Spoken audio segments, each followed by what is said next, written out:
بسم الله شارع الأحكام مع حمده ثم الصلاة والسلام سرمدا على نبي قد أتانا بالهدى وعلى آله وصحبه الكرام على ممر الدهر والأعوام. أما بعد فأعوذ بالله من الشيطان الرجيم. بسم الله الرحمن الرحيم.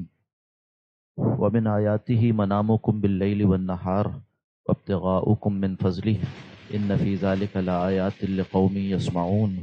ومن آياته يريكم البرق خوفا وطمعا وينزل من السماء ماء فيحيي به الأرض بعد موتها إن في ذلك لآيات لقوم يعقلون. ومن آياته أن تقوم السماء والأرض بأمره ثم إذا دعاكم دعوة من الأرض إذا أنتم تخرجون وله من في السماوات والأرض كل له قانتون وهو الذي يبدأ الخلق ثم يعيده وهو أهون عليه وله المثل الأعلى في السماوات والأرض وهو العزيز الحكيم. صدق الله العظيم. رب اشرح لي صدري ويسر لي أمري واحلل عقدة من لساني يفقهوا قولي. اللهم أرنا الحق حقا وارزقنا اتباعه وأرنا الباطل باطلا وارزقنا اجتنابه. آمین یا رب العالمین.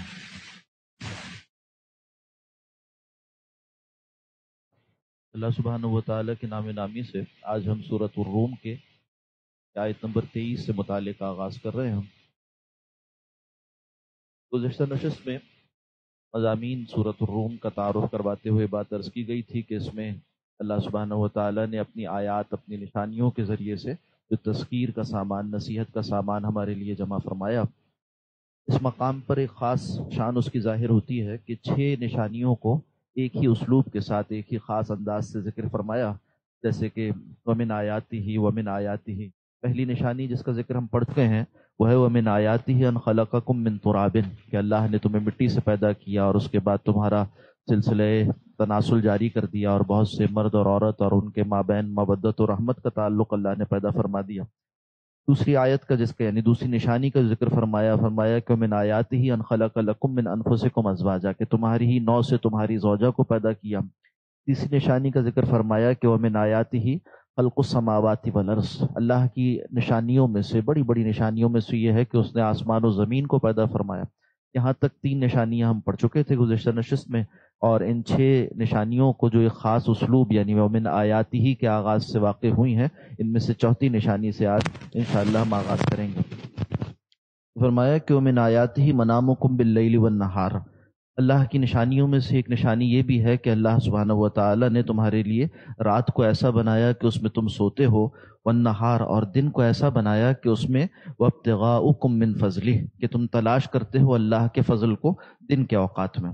2 باتوں کو یہاں ذکر فرمایا، اور اس اعتبار سے کہ عربیت کا ایک اسلوب ہے، کسی شے کا کوئی خاصہ ہو تو اسے اس کے ساتھ متعلق کر کے ذکر کیا جاتا ہے جبکہ وہ اس کا اکثری پہلو ہو. مثال کے طور پر اللہ سبحانہ و تعالی نے دن کو ایسا بنایا کہ اس میں عام طور پر مشغولیت معاش کی ہوتی ہے، اور رات کو اللہ نے ایسا بنایا کہ عام طور پر اس میں ہر چیز سکون اختیار کر جاتی ہے، تو اس موقع پر سونا اور آرام کرنا اور نیند کا پورا کر لینا یہ آسان ہو جایا کرتا.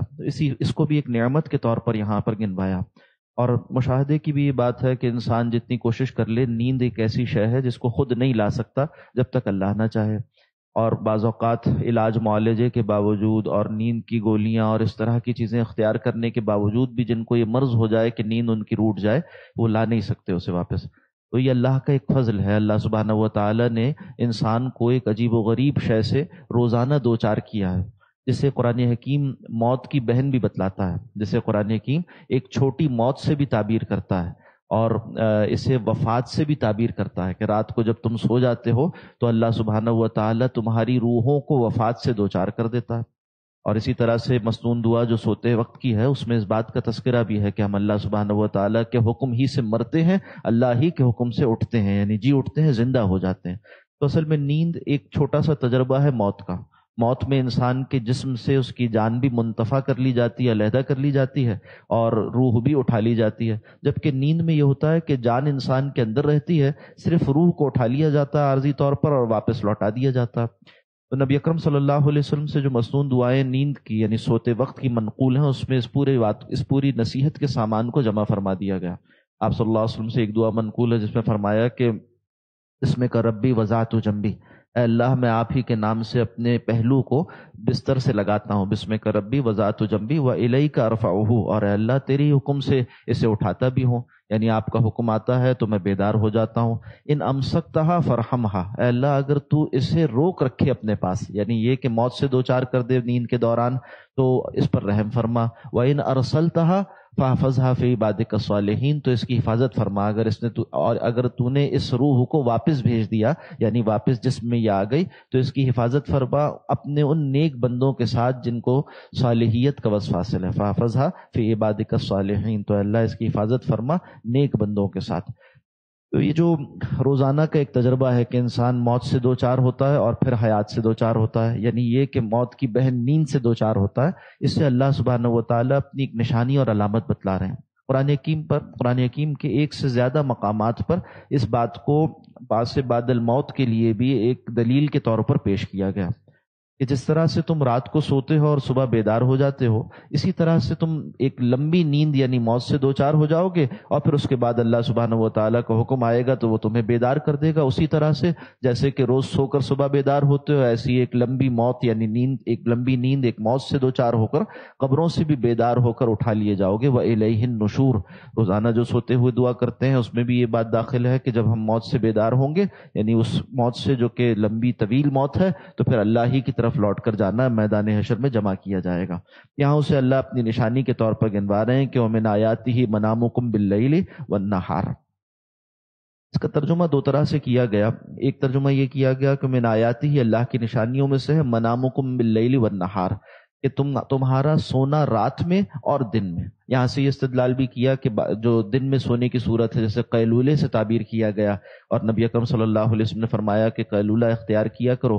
قیلولہ کیا ہے کہ دوپہر کے موقع پر یعنی زوال کا جو وقت ہے اس کے بعد سے جو عصر کا وقت ہے، اس کے درمیان کوئی بھی وقت، کھانے سے پہلے، کھانے کے بعد، اپنی مصروفیات کی مناسبت سے انسان کچھ دیر کے لیے لیٹ جائے، تو اس کو قیلولہ قرار دیا کہ قیلولہ کیا ہے؟ مشقت کو اور تکلیف کو اور اپنی دوڑ دھوپ کو کاٹ کر کچھ دیر کے لیے اس میں وقفہ ڈالنا۔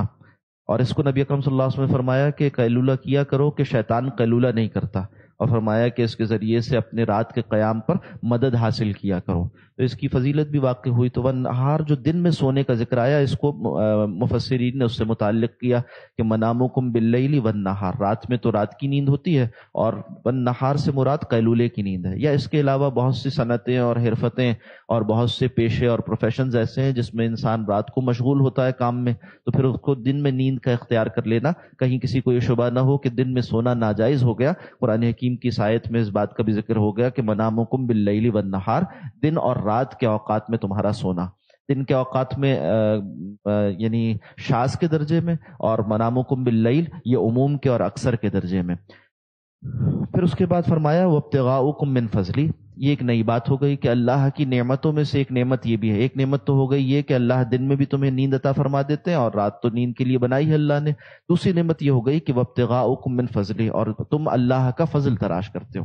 یہ فضل کیا ہے؟ قرآن حکیم کے عموم کو دیکھیں تو بہت سے مقامات پر اللہ سبحانہ و تعالیٰ دنیا کے رزق کو، دنیا کی نعمتوں کو، دنیا کے وسائل کو، مال و دولت کو اپنے فضل سے تعبیر فرماتے ہیں۔ فضل کا مطلب یہ ہوتا ہے کہ کسی کا استحقاق نہ ہو، کسی کا حق نہ ہو، اسے عطا کر دیا جائے، اضافی طور پر عطا کر دیا جائے۔ تو ان دونوں چیزوں کو اللہ اپنی نشانی فرما رہے ہیں کہ یہ جو نیند ہے، اگر یہ اللہ چھین لیں تم سے تو تم کوشش کے باوجود نہیں لا سکتے، اس پر بھی تمہارا اختیار نہیں، جو تمہاری روزانہ کی ایک بڑی ضرورت ہے، یہ بھی اللہ کا فضل ہے۔ دوسری بات یہ کہ جو رزق ہے نا، یہ بھی نہ علم سے آتا ہے، نہ محنت سے آتا ہے، نہ صلاحیت سے آتا ہے، نہ انسان کی کسی کوئی خاص کوشش اور اس کی کہیے اپنی ذاتی خوبی سے آتا ہے، بلکہ رزق اور جو مال دولت ہے یہ اللہ جس کو جتنا چاہتے ہیں عطا فرماتے ہیں۔ اور اس میں بھی خاصیت یہی ہے کہ یہ اللہ کا فضل ہے۔ بظاہر نظر یہ آتا ہے کہ انسان نے یہ کوشش کی اور انسان کے اندر یہ صلاحیت تھی تو اس کو مل گیا رزق اتنا، مگر ساتھ ساتھ معاشرے میں اس بات کو دیکھا جا سکتا ہے کہ بہت سے ایسے افراد ہیں جن کے پاس کوئی اسباب رزق نہیں ہے، نہ وہ تعلیم ہے جس سے عام طور پر سمجھا جاتا ہے کہ بہت کچھ کما لیا جائے گا، نہ کوئی ایسا ہنر ہے، نہ کوئی صنعت ہے، نہ کوئی ایسی حرفت ہے، مگر اس کے باوجود اللہ سبحانہ و تعالیٰ انہیں بہت کچھ نواز دیتے ہیں، اور بہت سے پڑھے لکھے اور بہت سے فنوں کے ماہر وہ ان کے ملازم ہو جاتے ہیں۔ تو بتایا کہ یہ اللہ کا فضل ہے، اللہ جس کو دینا چاہے دیتے ہیں، جتنا دینا چاہے اتنا عطا فرماتے ہیں۔ اس میں اس بات کی نصیحت ہو گئی کہ انسان جب اللہ اسے کچھ عطا فرمائے تو اسے اپنا ذاتی کسب نہ سمجھے، اپنی محنت کا نتیجہ نہ سمجھے، بلکہ یہ جانے کہ اللہ کا فضل ہے۔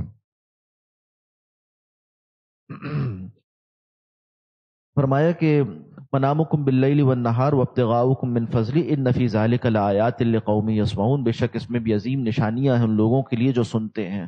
ومن آیاتہ، اور پانچویں نشانی جس کا ذکر ہوا وہ کیا ہے؟ یریکم البرق خوفا وطمعا، اللہ دکھاتا ہے تمہیں، یریکم دکھاتا ہے تمہیں، البرق، برق کہتے ہیں آسمانی بجلی کو، اور جو چمکتی ہے اس کے بعد جو ہے خدشہ لاحق ہو جاتا ہے کہ یہ گر سکتی ہے، وہ ایک دہشت کا اور ایک وحشت کا ذریعہ ہے، اور ساتھ ساتھ اس میں ایک رحمت کی بھی امید ہوتی ہے کہ اب بارش برسے گی، بارش کا ایک پیش خیمہ، بارش کا ایک مقدمہ بھی ہے وہ، اور بارش جو ہے وہ اللہ کی رحمت ہے۔ تو اللہ فرما رہے ہیں کہ اللہ تمہیں پہلے دکھاتا ہے کونتی ہوئی بجلی، چمکتی ہوئی بجلی، برق کہتے ہیں چمکتی ہوئی بجلی کو، آسمانی بجلی کو، یریکم البرق خوفا وطمعا، دو کیفیات کے ساتھ دکھاتا ہے۔ اسلوب بھی بڑا خوبصورت ہے کہ یریکم البرق خوفا وطمعا، اللہ تمہیں دکھاتے ہیں بجلی جو ویسے تو تمہارے لیے ہیبت کا ذریعہ ہے، مگر ساتھ ساتھ اس کے اندر ایک رحمت کی امید اور اس کی نوید بھی پائی جاتی ہے۔ فرمایا خوفا وطمعا، دیکھنے والے اس بجلی کو دو طرح کے لوگ ہوتے ہیں، یا دو کیفیتوں پر مبنی لوگ ہوتے ہیں، ایک کو خوف طاری ہوتا ہے اور ایک کو امید رحمت ہو جاتی ہے، یا یہ کہ ایک لمحے کو خوف طاری ہوتا ہے کہ خدا نخواستہ یہ بجلی اوپر ہی نہ گر جائے، اور ساتھ ساتھ یہ امید بھی ہوتی ہے کہ بارش جس کی امید کی جاتی ہے وہ نازل ہوگی، آسمان سے برسے گی، اور اس کے ذریعے سے ہمارے ویران کھیت جو ہیں وہ لہلاتی ہوئی فصل میں تبدیل ہو جائیں گے۔ تو یہ اللہ کی رحمت کی بھی ہم امید کرتے ہیں۔ پھر اس کے بعد فرمایا کہ اللہ کی رحمت ہے کہ جب دونوں کیفیات ملی جلی ہو جاتی ہیں، یعنی ڈر اور امید جمع ہو جاتا ہے، اس کے بعد یُنَزِّلُ مِنَ السَّمَاءِ مَاءً، تو پھر اللہ اتارتے ہیں آسمان سے پانی، فَيُحْيِي بِهِ الْأَرْضَ بَعْدَ مَوْتِهَا، اور اس کے ذریعے سے زندہ فرما دیتے ہیں زمین کو اس کے مردہ ہو جانے کے بعد۔ زندہ ہونا زمین کا یعنی اس کا لہلہاتا ہوا ہو جانا، اس کے اندر روئیدگی کا پیدا ہو جانا، اس میں فصل کا اگ جانا، اور اس کا جو ہے وہ اپنی بہار کو ظاہر کرنا ہے، اور اس کی موت کیا ہے؟ اس کا ویران ہو جانا، اس میں جو ہے وہ فصل کا نہ اگنا۔ تو اس پر بھی ایک نشانی ہے، اس میں بھی ایک نشانی ہے۔ جس طرح تم دیکھتے ہو کہ مردہ زمین زندہ ہوتی ہے بارش سے، اسی طرح قرآن حکیم اس کو ایک تمثیل کے طور پر بارہا ذکر کرتا ہے، پہلے پارے سے آخر تک اس بات کو ذکر کرتا ہے کہ اسی طرح سے اللہ تعالیٰ مردہ دلوں کو بھی زندہ فرماتے ہیں۔ اور تمثیل کیسے بنتی ہے کہ انسان اگر گناہوں میں ہے، حق کی معرفت سے بیگانہ ہے، اور وہ خدا کی معرفت کے ساتھ زندگی نہیں گزار رہا، تو اس کی حیثیت ایسی ہے جیسے کہ ایک بنجر زمین، ویران زمین۔ پھر اللہ سبحانہ و تعالیٰ وحی نازل فرماتے ہیں، انبیاء اکرام علیہ السلام کی وساطت سے رسول اللہ صلی اللہ علیہ وسلم پر قرآن حکیم نازل ہوا۔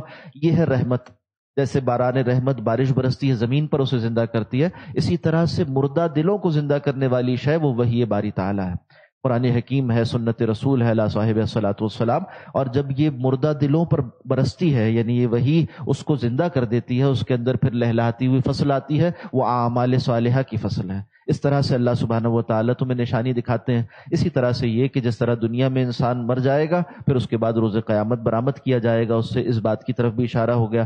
فرمایا وَيُنَزِّلُ مِنَ السَّمَاءِ مَاءً فَيُحْيِي بِهِ الْأَرْضَ، اس کے ذریعے سے زندہ کرتے ہیں زمین کو، بعد موتها، اس کی ویرانی، اس کی موت کے بعد۔ ان فی ذلک لآیات، بے شک اس میں بھی بڑی عظیم و شان نشانیاں ہیں، لقوم یعقلون، ان لوگوں کے لیے جو عقل سے کام لیتے ہیں، وہ لوگ جو غور و فکر کرتے ہیں، وہ لوگ جو اسباب کو دیکھ کر نتائج تک پہنچتے ہیں، وہ لوگ جو کھلے کانوں کے ساتھ، دل کے کانوں کے ساتھ ان باتوں کو سنتے ہیں اور نصیحت حاصل کرنے کے لیے سنتے ہیں، اللہ کی وحی کو، اللہ کے فرامین کو سن کر وہ متوجہ ہوتے ہیں اپنی زندگی کی طرف، اور غور کرتے ہیں کیا واقعتاً یہی تعلق قرآن حکیم کا ہمارے ساتھ بھی ہے؟ کیا یہ ہمارے دلوں کو زندہ کرتا ہے؟ اللہ کا فرمان حق ہے، رسول اللہ صلی اللہ علیہ وسلم کا فرمان حق ہے۔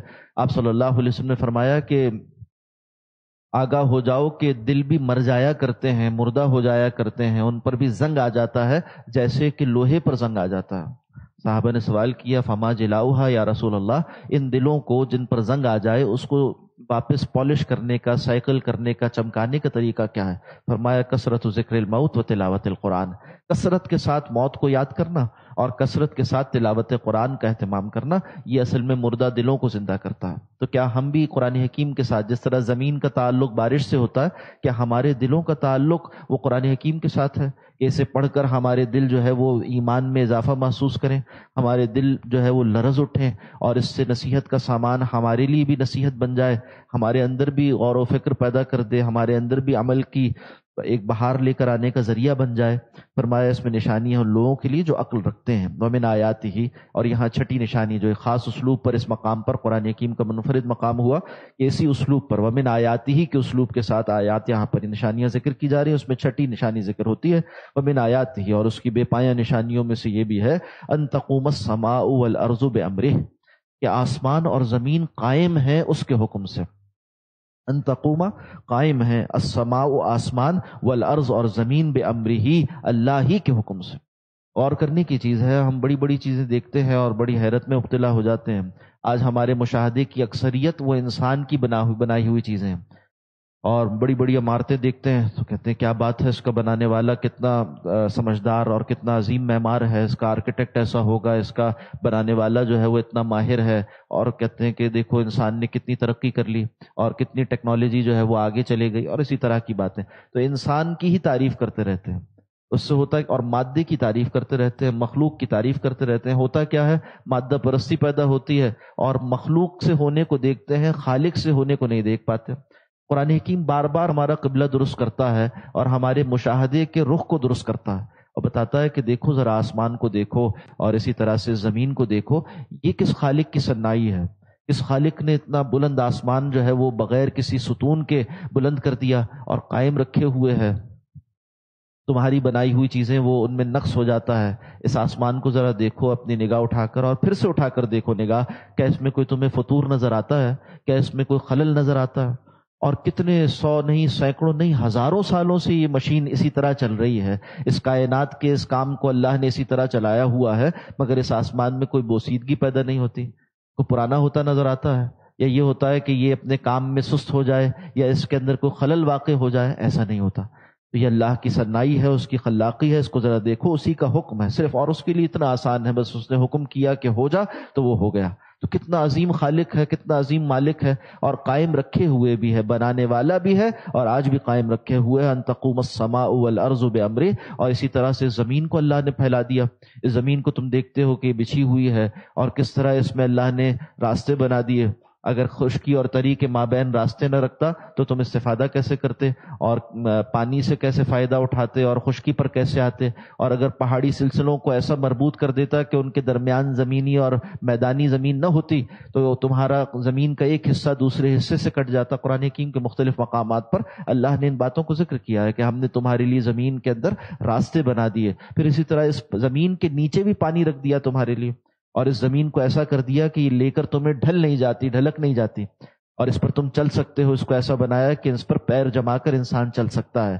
پھر یہ کہ زمین سے تمہاری ضروریات پوری ہوتی ہیں، اس آسمان سے نظر یعنی اوپر کی جانب سے تمہیں نظر آتا ہے کہ بارش برستی ہے، اس زمین سے تمہاری فصلیں برآمد ہوتی ہیں، تمہاری حیات کا دار و مدار اسی آسمان سے برسنے والی بارش، اوپر سے آنے والی جو دھوپ کی تمازت ہے، اور اس زمین سے اگنے والی فصلیں، اسی مٹی سے حاصل ہونے والا گارا، اور اسی سے اگنے والی سبزیاں، پھل ان پر، اور اسی میں چلنے والے چرنے والے حیوان چوپائے، ان سے تمہاری زندگی کا سامان ہوتا ہے۔ تو اس چیز کے سامان کو انسان کے لیے اللہ نے اس آسمان اور زمین کے ذریعے سے مہیا کر دیا، فراہم کر دیا۔ تو نشانی نہیں ہے کیا؟ اس پر غور کرنا چاہیے، بہت بڑی نشانی ہے۔ ان تقوم السماء والارض بامرہ، یہ آسمان اور زمین قائم ہے اللہ کے حکم سے، کوئی اور اس میں شریک نہیں ہے، نہ بنانے میں شریک ہے، نہ اس کے قائم رکھنے میں شریک ہے۔ اور ایک دن آئے گا اللہ حکم دیں گے اور یہ اتنی مضبوط مشین چلتی ہوئی، یہ پورا کارخانہ ہستی یکا یک بند ہو جائے گا، رک جائے گا، اور جو تمہیں جمے ہوئے پہاڑ نظر آتے ہیں یہ روئی کے گالوں کی مانند اڑتے ہوں گے، اور یہ آسمان بھی پھٹ جائے گا اور یہ زمین بھی پھٹ جائے گی اور اپنے اندر سے سب کچھ نکال باہر کرے گی۔ فرمایا ثم اذا دعاکم دعوۃ من الارض اذا انتم تخرجون، انجام بھی بتا دیا۔ یہ جمع ہوا تمہیں نظام نظر آتا ہے، چلتا ہوا نظام نظر آتا ہے، ایک روز آئے گا ثم اذا دعاکم، پھر جب اللہ سبحانہ و تعالیٰ تمہیں پکاریں گے۔ اور یہاں سے مراد کیا ہے پکار سے؟ کہ وہ جو حدیث میں تفصیل آ گئی، قرآن حکیم میں بھی اشارات آتے ہیں کہ حضرت جبرائیل علیہ السلام وہ نفخہ پھونکیں گے، یعنی ایک پھونک پھونکیں گے، اور اس کے ذریعے سے جتنے لوگ ہیں ان پر موت واقع ہو جائے گی۔ یہ نفخہ موت ہے۔ اس سے پہلے بھی ایک نفخے کا ذکر آتا ہے جو نفخہ فزع ہے، یعنی جس پہ جب وہ سور پھونکیں گے تو اس سے یہ ہوگا کہ ایک عجیب ہنگامہ قیامت برپا ہو جائے گا، ایک طوفان ہوگا اور لوگ بھاگتے ہوں گے۔ اس سے پہلے کہ ایک اور کیفیت ہے جس کا حدیث میں ذکر آتا ہے کہ خوشبودار ہوا چلے گی اور جتنے اہل ایمان ہیں ان کو اٹھا لیا جائے گا۔ اسی طرح دنیا سے کعبۃ اللہ اٹھا لیا جائے گا، دنیا سے قرآن حکیم کے الفاظ و حروف اٹھا لیے جائیں گے۔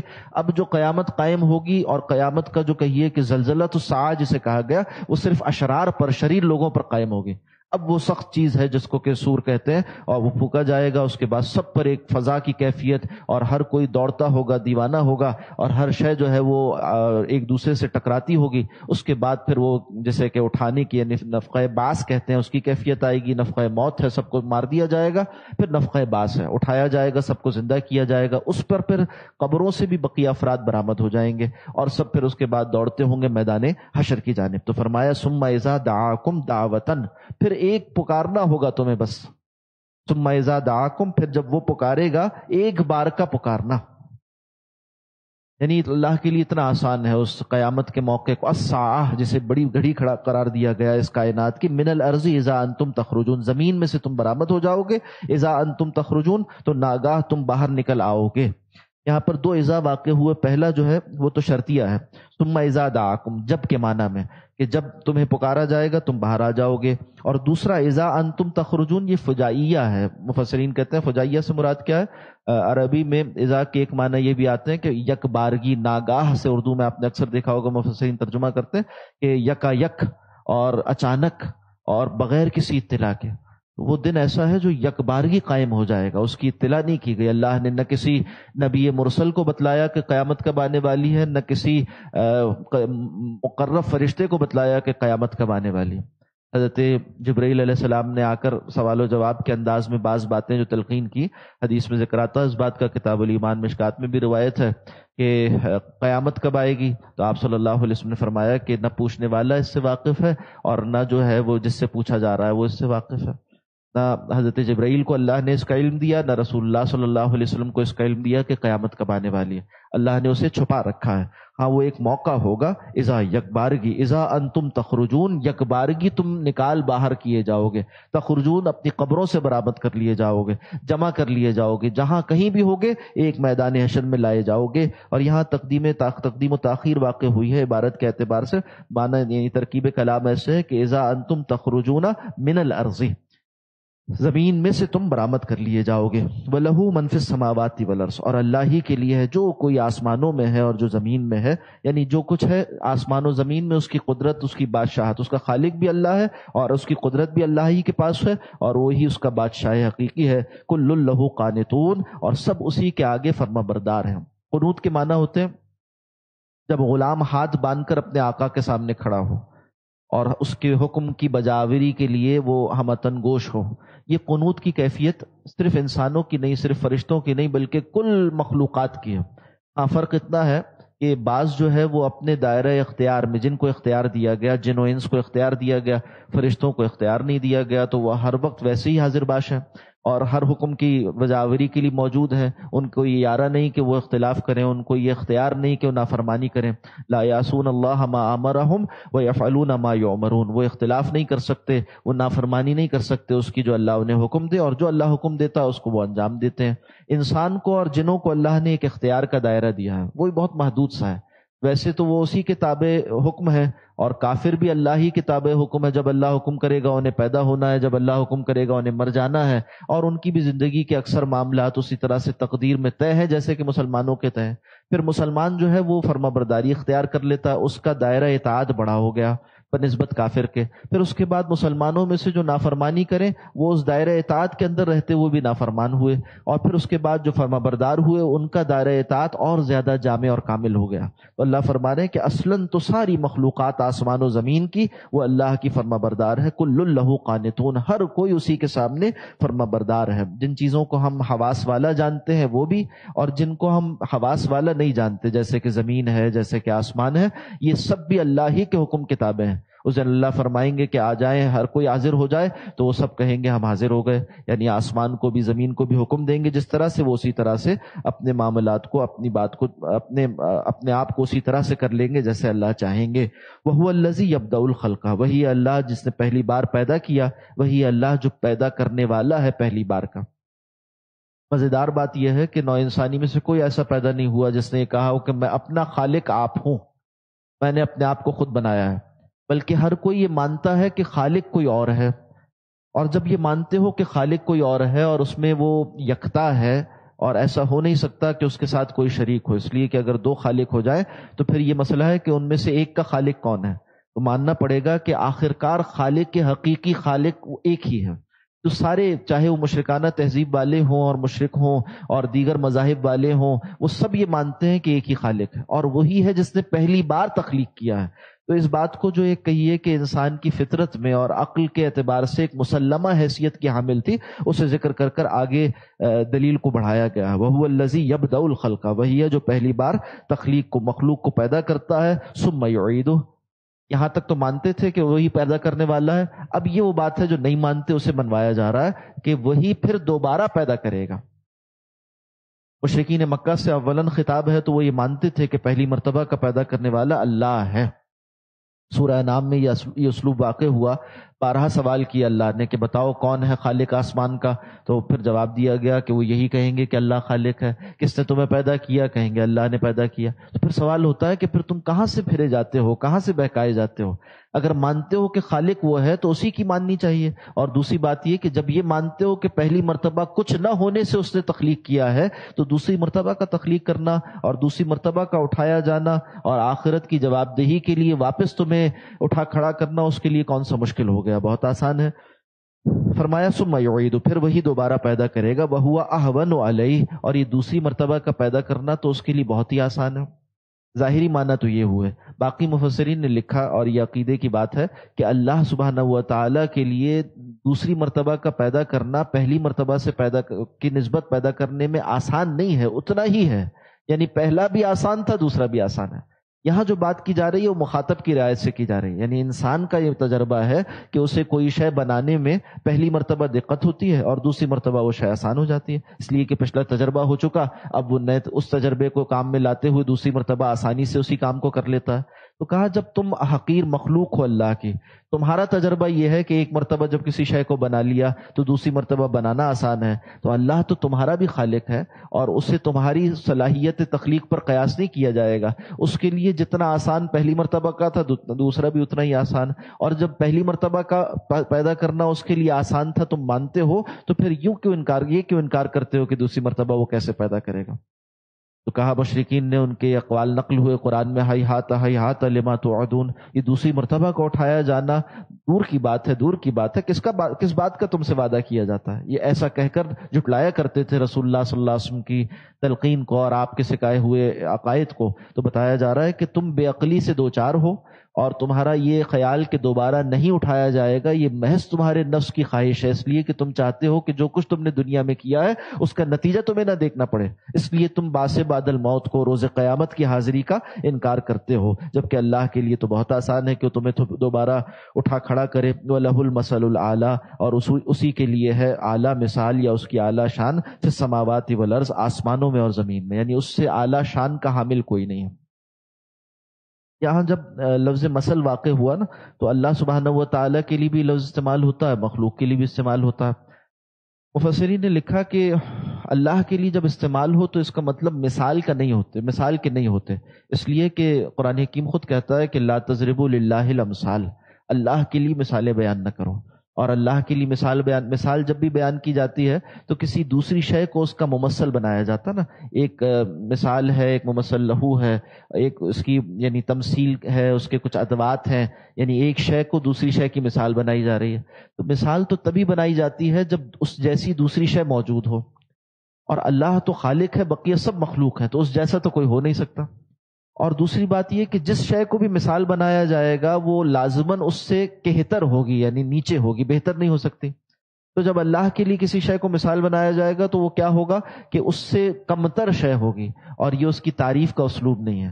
اور عقیدے میں جس شے کو ہم کہتے ہیں تنزیہ، اور اہل السنہ والجماعہ کا عقیدہ ہے کہ تنزیہ باری تعالی واجب ہے، یعنی اللہ کو ہر کہتر سے پاک بیان کرنا واجب ہے۔ اگر کسی ادنا شے کی مثال اس کے لیے بیان کی جائے گی تو یہ ناجائز ہو جائے گا، بد اعتقادی ہو جائے گی۔ تو اللہ کے لیے کوئی مثال بیان نہیں کی جا سکتی۔ ہاں، وہ مثالیں جو اللہ نے خود بیان فرمائی ہیں وہ اس کا محتاج نہیں ہے، اس کو بیان کیا جا سکتا ہے، وہ اس کا محتاج نہیں ہے، بلکہ وہ ہمارے لیے مثال کو بیان کرتا ہے۔ جیسے سورہ نور میں فرمایا وَيَضْرِبُ اللَّهُ الْأَمْثَالَ لِلنَّاسِ، وَيَضْرِبُ اللَّهُ الْأَمْثَالَ، اللہ مثالیں بیان کرتا ہے، کس کے لیے؟ للناس، تمہارے لیے بیان کرتا ہے، لوگوں کے لیے بیان کرتا ہے۔ ساتھ ساتھ یہ بتایا کہ جب مثل آتا ہے، ایک ہے مثال، اور یا اسی طرح سے یہاں پر میم اور سا دونوں پر جب زبر واقع ہوتا ہے تو اس کے معنی پھر مثال کے نہیں ہوتے، شان کے ہوتے ہیں، اور اللہ کے لیے جب استعمال ہوتا ہے تو لازماً اس کے معنی شان کے ہو جاتے ہیں۔ چنانچہ اس مقام پر ترجمہ ہوگا وَلَهُ الْمَثَلُ الْأَعْلَىٰ، اللہ کی اونچی شان ہے، اللہ سبحانہ و تعالیٰ کی مثل یعنی شان اونچی ہے۔ علامہ آلوسی رحمۃ اللہ علیہ روح المعانی میں فرماتے ہیں کہ المثل الوصف العجیب الشان کالقدرت العامہ والحکمت التامہ وسائر صفات الکمال الاعلی الذی لیس لغیرہ ما یدانیہ فضلا اما یساویہ، کہ اللہ سبحانہ و تعالیٰ کی ایسی شان ہے جس کے کوئی مقابل نہیں آ سکتا۔ شان بھی اوروں کی ہوتی ہے، تو بتایا لفظ شان استعمال کر کر بھی یہاں جو مراد ہے وہ یہ ہے کہ کوئی اس کے قریب بھی نہیں آ سکتا اس شان کے، اور اس کے کوئی برابر ہو یہ تو بہت دور کی بات ہے۔ اور ایسی شان ہے اس کی کہ اس کی حکمت بھی تمام ہے، مکمل ہے، کامل ہے، اور اس کی تمام صفات بھی کمالیہ ہیں، کمال کی صفات ہیں۔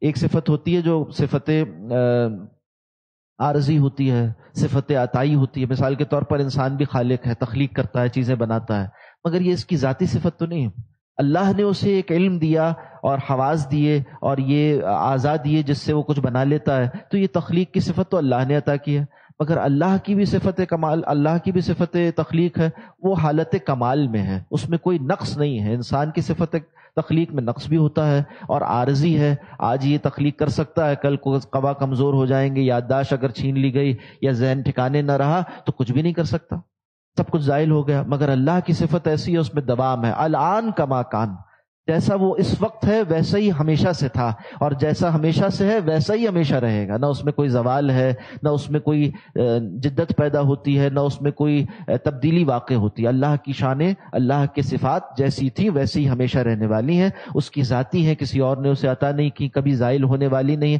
ہمیشہ سے ہیں اور ہمیشہ رہنے والی ہیں، اور اس کی شانوں میں کبھی کوئی نقص واقع نہیں ہوتا۔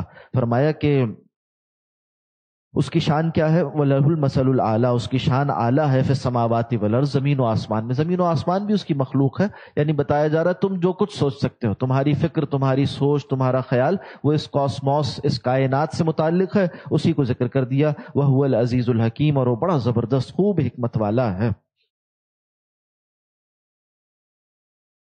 یہاں پر رکوع مکمل ہو گیا ہے، آج کے لیے یہیں پر اکتفا کر لیتے ہیں، انشاءاللہ العزیز تیسرے رکوع سے اگلی نشست میں آغاز کریں گے۔